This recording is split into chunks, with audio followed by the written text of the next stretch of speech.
ሀያኛው የኢትዮጵያ ብሔር ብሔረሰቦችና ሕዝቦች ቀን በዓል ኢትዮጵያውያን ተሰባስበው እሴቶቻቸውንና ባህሎቻቸውን በመተዋወቅ የኢትዮጵያን ህብረ ብሔራዊነት እንዲያጠናክሩ ያለመ መሆኑን የፌዴሬሽን ምክር ቤት አፈ ጉባኤ አገኘሁ ተሻገር ተናገሩ።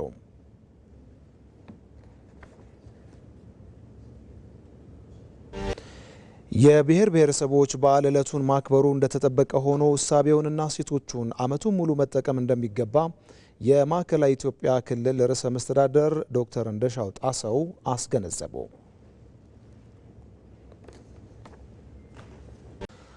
ታላቁ የኢትዮጵያ ህዳሴ ግድብ የመላው አፍሪካውያን የልማት ተምሳሌት መሆኑን በአፍሪካ ህብረት ምስረታ ወቅት አስተዋጽኦ ያበረከቱና በፓን አፍሪካ ንቅናቄ ሚናቸው ስመጥር የሆኑ የተለያዩ የአፍሪካ ሀገራት መሪዎች፣ ቤተሰቦች ገለጹ።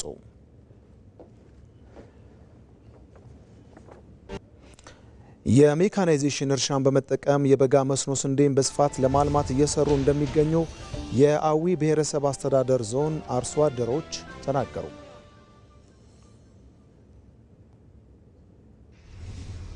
የአሜሪካን አዲሱ የብሔራዊ ደህንነት ስትራቴጂ ሩሲያ በበጎ እንደምትመለከተው የክሬምሊን ቃል አቀባይ ድሚትሪ ፔስኮቭ ገለጹ።